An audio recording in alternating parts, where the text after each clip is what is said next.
एक थोड़ा सा हम आपको डिफरेंस लेकर के आ जाते हैं सीजीएल में और आपको एक सीपीओ में। पहले मुझे यहां पर ये बता दो, आप में से कितने लोग ऐसे हैं जो सीजीएल की तैयारी कर रहे हैं? अब हाथ उठेगा, बढ़िया। और कितने लोग ऐसे हैं जो सीपीओ की तैयारी कर रहे हैं?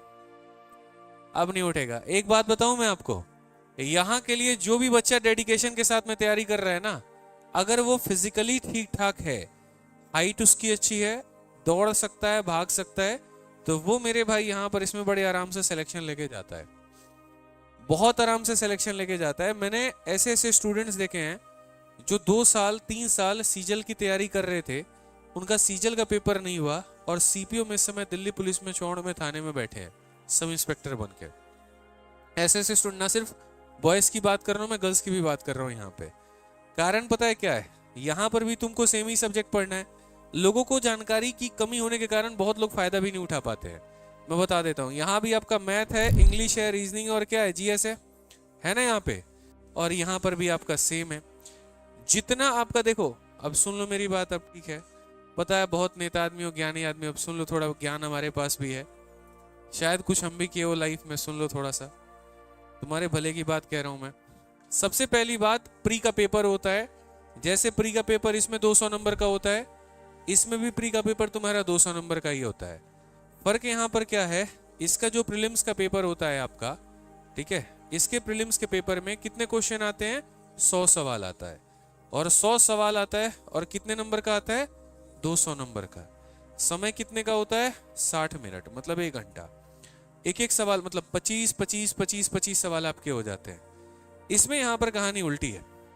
यहां 50 50 50 और 50, कितने क्वेश्चन है? 200 सवाल। अच्छा, नंबर भी कितने हैं? 200 के ही हैं। ठीक है, अब समय जैसे सवालों की संख्या डबल हो गई तो टाइम भी क्या हो जाएगा? डबल। तो यहां पर 120 मिनट मिलेगा। इसका जो प्री होता है वो क्या होता है? क्वालिफाई करना है। इसमें क्या करना है? क्वालिफाई। क्यों? क्योंकि इसको आगे जाकर के मेंस देना है, इसीलिए इसके प्री को क्या बना दिया गया? क्वालिफाई करिए बस। आपके 190 नंबर है कि 180 नंबर है, फर्क नहीं पड़ता है, 140 पे कट ऑफ गई है तो दोनों बराबर है। लेकिन यहां पर क्वालिफाइंग नहीं है, यहां पर इसकी एक अपनी कट ऑफ डिसाइड होती है। और कट ऑफ को पार करने के बाद में जो भी नंबर आपका आता है, वो प्री का स्कोर और आगे मेंस का स्कोर मिला करके आपका बनता है पूरा। इसमें क्या होता है? मेंस दोगे, तो जब मेंस दोगे तो वापस से फिर से तुम्हारे वही चारों सब्जेक्ट आ जाएंगे। ठीक है, किस में आएंगे? मेंस में। और कल मैंने आपको तरीके से बताया था किसके कितने कितने सवाल आते हैं। मैथ के कितने आते हैं? 30 क्वेश्चन, इंग्लिश के 45, रीजनिंग के, जीएस के, ये पूरा पेपर कितने नंबर का? 390 नंबर का, क्योंकि हर एक सवाल कितने मार्क्स का? 3 मार्क्स का। ठीक है, इसमें यहां पर क्या होता है? मेंस तो होता है, लेकिन मेंस में सिर्फ होता है इंग्लिश। और इंग्लिश के कितने सवाल आते हैं? 200। ठीक है, और क्वेश्चन कितने नंबर के? एक एक के, तो नंबर कितने हो गए? 200 नंबर का पेपर। समय तुम्हारा वही 2 घंटा। इसमें जो मेरिट बनता है ना, इसके आधार पर मेरिट नहीं बनता है, इसी में मेरिट बनेगा। 390 में आप जितना लेकर के आ रहे हो उसमें आपको पोस्ट मिलता है। और इसमें जो मेरिट बनता है आपका, एक तरीके से आपके 200 नंबर आप यहां उठा लीजिए और 200 नंबर आप यहां उठा लीजिए, इनके ऊपर में आपका मेरिट बनता है। समझ में आ गया बात? यहाँ पे सीजीएल में भी पहले ऐसा ही होता था, प्री के मार्क्स और मेंस के मार्क्स मिला करके मेरिट बनता था। लेकिन इस बार मतलब 2021 के बाद से ये पैटर्न बदल गया। ठीक है, सोचा गया था सीपीओ भी बदलेगा, लेकिन अभी तक इसको बदला नहीं गया है। और इसमें इंग्लिश का रोल हो जाता है। अब काफी सारे लोगों को लगता है मेरा इंग्लिश वीक है तो सीपीओ मेरे लिए है ही नहीं। अगर तुम्हारा इंग्लिश वीक है तो ना सीपीओ है ना तुम्हारे लिए सीजीएल है, फिर रेलवे की तैयारी करो तो। ठीक है, रेलवे में है ही नहीं इंग्लिश तुम्हारा। ठीक है, क्योंकि सर जब आप यहां पर प्री में भी दे रहे हो, आप यहां मेंस में भी दे रहे हो, मेंस में इंग्लिश दे हो, कितना सवाल है? 45, तो फिर उसको देने में दिक्कत क्या है? अच्छा, दूसरी बात क्या लगता है, ये वाली नौकरी बढ़िया है, ये वाला कौन करने जाए? जबकि मैं आपको बता दूं, इसमें यहां पर नीचे से लेकर के ऊपर तक के सारे पोस्ट हैं।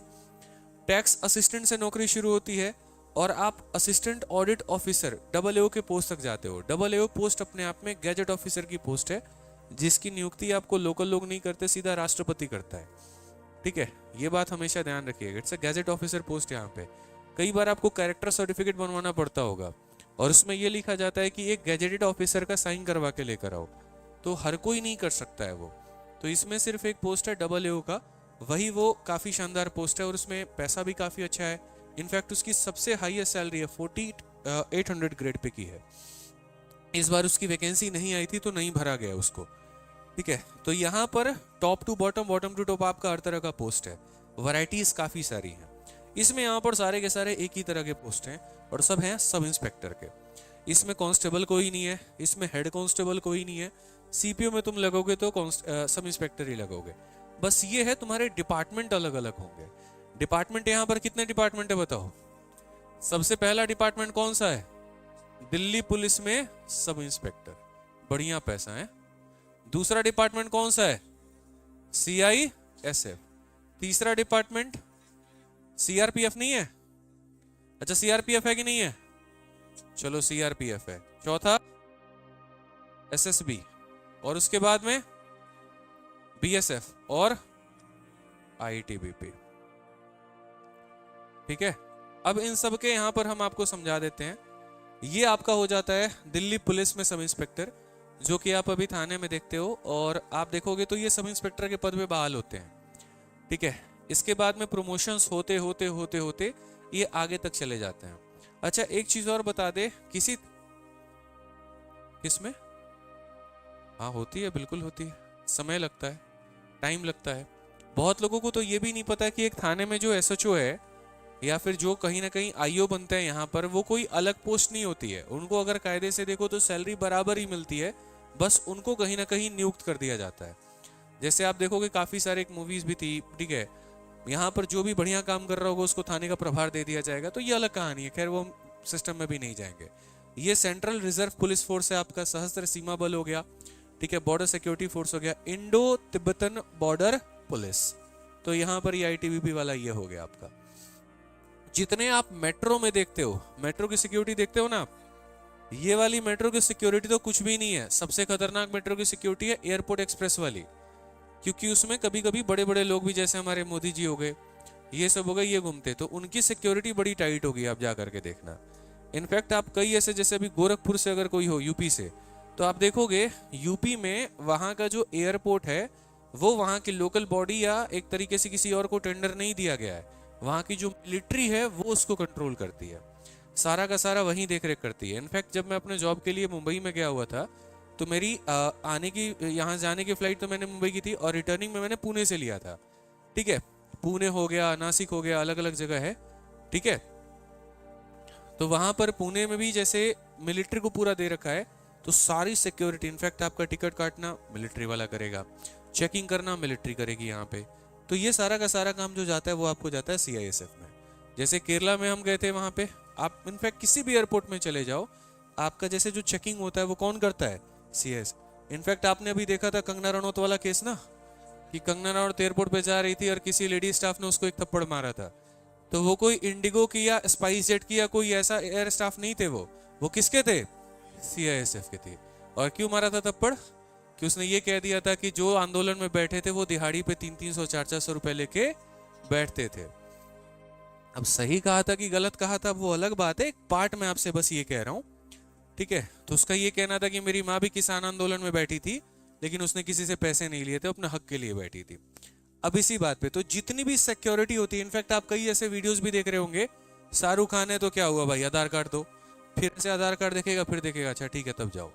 मतलब इनको सीधा स्ट्रिक्ट है कि भैया आपको अपना ड्यूटी कर रहे हैं, चाहे कोई भी आ जाए फर्क नहीं पड़ता है।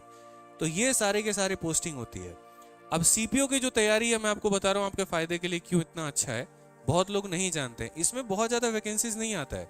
इसमें आपका दिल्ली पुलिस का सिर्फ 100 के करीब में रहेगा सब इंस्पेक्टर वाला पोस्ट। ओवरऑल कभी वैकेंसी आ गई तो 2000 के आसपास में इतना मिलेगा आपको।